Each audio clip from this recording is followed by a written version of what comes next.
Hello YouTube, Batfan725 here with an action figure review, this time taking a look at Jason Voorhees from the NECA Friday the 13th Series 2. This is Jason from Friday the 13th, the final chapter, and if you haven't seen that movie, it's definitely one of the better in the series. This is the one where young Corey Feldman takes his aggressions out on Jason, and also has a small appearance by Crispin Glover early in his career, where he plays not only a hot dancer but also a guy who goes looking for a fancy corkscrew. The packaging for the figure is pretty sweet, actually.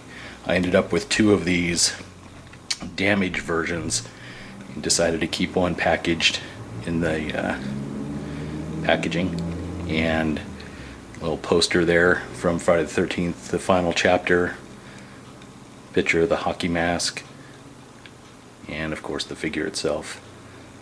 And on the back side of the packaging there's a little write-up about the figure and shows the regular version and the battle damage version there, the two that are available there, as well as the two Jason versions from part 3 that are previously released. I really like this figure. I was a little disappointed in the part 3, not a whole lot, but just a little bit. I ended up opening the regular version and not the battle damage version of the part 3 figure. Didn't have a whole lot of complaints, but was just a little disappointed after all I had heard NECA was going to be doing with that figure. This one I am very happy with. Let's get a close-up of the hockey mask here and talk about it a little bit. And there's the hockey mask. We've got the damage that he got in the end of part 3 by the axe. Really impressed. It's got the extra damage, the crack coming down to the eye socket. Very, very nice detailing on this. The chevron missing the left side, and the left and right chevrons are not as dark and predominant as they were in the part 3 version. Detailing all the way down to the buttons, or I guess they're buttons, whatever those metal things are right there on the hockey mask. Very impressed with this. Looking at the two figures side by side in the package, some things that I noticed that were just a little off on the regular version as opposed to the battle damage version were the hands, and I want to go take a quick look at those here and I'll show you what I'm talking about. Looking at the left hand of the battle damage Jason figure, I really like how the skin tones match up from the wrist and the hand. This wasn't the case with the regular version. Regular version had the darker colored hand and lighter painting around the wrist, and it just didn't click with me. They did a great job on the battle damage version getting the skin tones to match on the hand. Very happy with that. Close-up of the chest on the Jason figure here. You could see the blood stain on the shirt. This of course is the battle damage bloody version. The blood stains aren't on the regular version.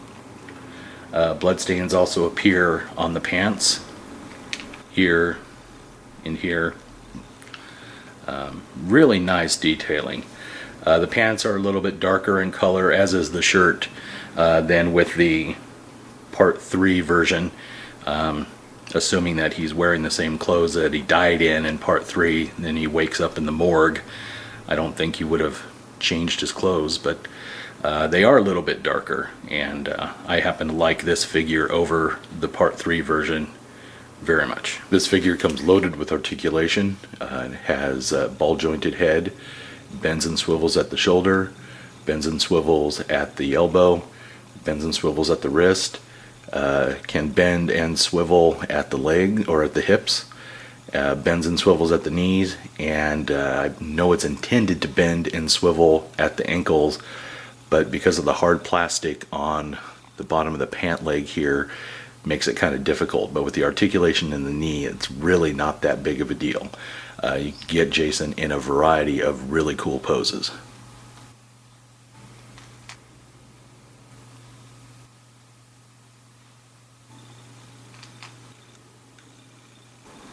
Accessories that Jason comes with are his machete. Nice blood stains on there from all the work he's been doing on that particular Friday the 13th. And he also comes with a sweet double-bladed axe, which is not bloody.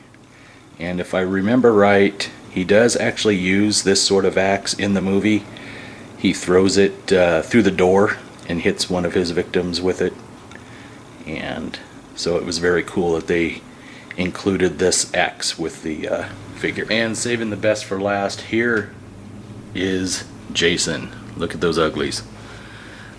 I really like the way they've detailed the scarring from the axe blade from part 3 and the wound that Corey Feldman gives him, slicing into the side of his head.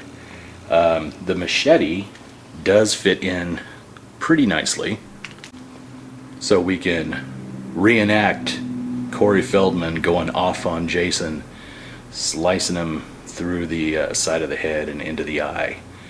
And look at Jason, he is hurting.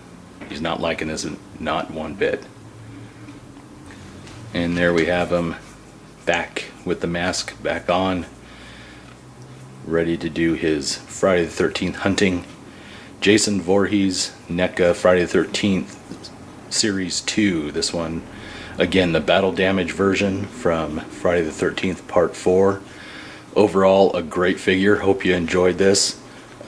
Leave any remarks that you want. I'll be responding to them as soon as I can.